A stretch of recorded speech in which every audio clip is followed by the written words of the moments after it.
আসসালামু আলাইকুম ওয়া রাহমাতুল্লাহি ওয়া বারাকাতুহু। আপনারা ভালো আছেন তো সবাই? দুপুরে খানা খাবার সময় সকলে ক্ষুধার্ত, এই জিনিসটি বুঝতে আমাদের বাকি নেই। তারপরও এই প্রচণ্ড বৈরী আবহাওয়া বৃষ্টি উপেক্ষা করে আপনারা আজকে এই সভাটিকে সফল করার জন্যে আমি আমার ব্যক্তিগত পক্ষ থেকে এবং জেলা বিএনপির পক্ষ থেকে জানাই সংগ্রামী শুভেচ্ছা এবং অভিনন্দন এবং কৃতজ্ঞতা এবং ধন্যবাদ জ্ঞাপন করছি।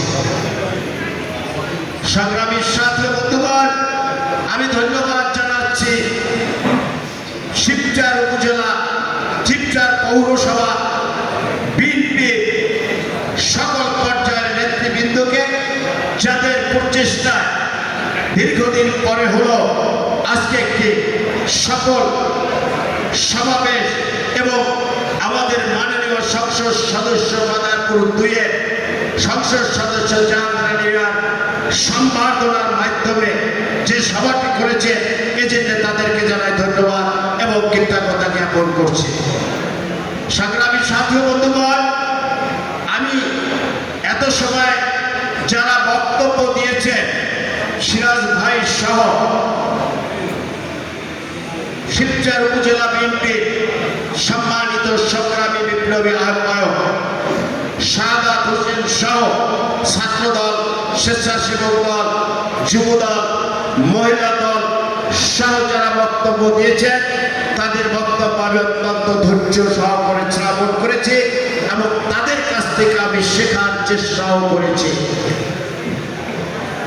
আমি দেখেছি প্রত্যেকে বক্তব্য থেকে একটা বিষয় আসছে, সে বিষয়টা হলো ত্যাগী নেতাদের মূল্যায়ন করার জন্য। আমি ধন্যবাদ জানাই সেই সব বক্তাদের নেতৃবৃন্দকে যে ত্যাগীদেরকে আপনারা মনে রেখেছেন।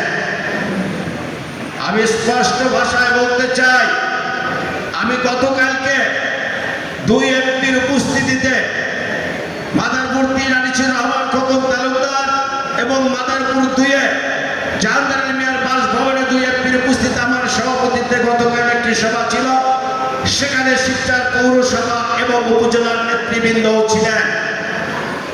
সেখানে আমি 2 এমপি সাহেবকে বলেছি, ভালো ভালো নতুন মানুষের নেতাদের আসা আমাদের কোনো বাধা নাই, তাদেরকে স্বাগত জানাই, কিন্তু এই নতুনদের আগমনের জোয়ারে ত্যাগীরা যেন বানের ভাসে ভেসে না যায়, এজন্য গতকালকে তাদের কাছে আমি অনুরোধ করেছি।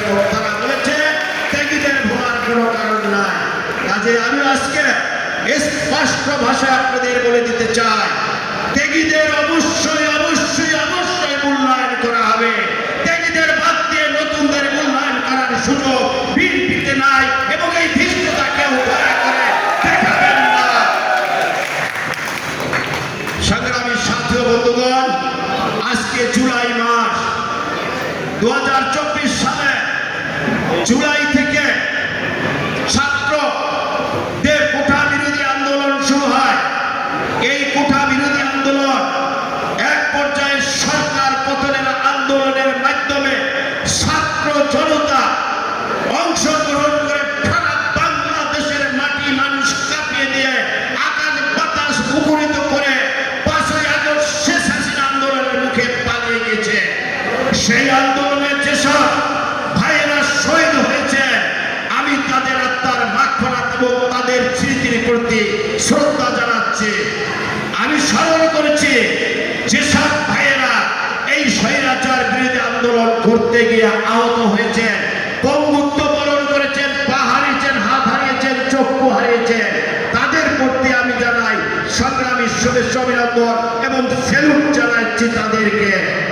এই 5ই আগস্ট না হলে আজকেও আমরা এখানে বসতে পারতাম কিনা সন্দেহ ছিল।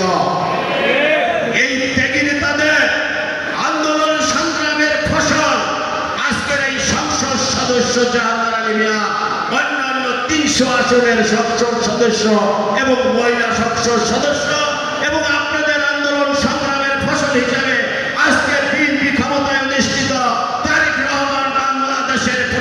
প্রধানমন্ত্রী, এর চাইতে কি আপনাদের আর পাওয়ার কিছু আছে? তারপরেও আছে, আপনাদের ত্যাগী একজন নেতাকে বাদ দিয়ে যদি নতুনদেরকে কোন একটি স্থানে অধিষ্ঠিত করা হয়, তাহলে আপনাদের কষ্টের কিছু থাকবে না, দুঃখের সীমা লঙ্ঘিত হবে। আমি আবারও বলছি, সেই সীমা লঙ্ঘিত হওয়ার সুযোগ কাউকে দেওয়া হবে না ইনশাআল্লাহ। আমি দেখেছি 17 বছর এই জাহাঙ্গীর জাহান, আমি এবং এখানে মঞ্চে যারা রয়েছে এই তারা সহ আপনারা 17 বছর আন্দোলনের সংগ্রামের রাজপথে কারা ছিলেন। আমি আপনাদের সাথে রাজপথে ছিলাম। আমি দেখেছি আজকের এমপি সাহেব দেখেছে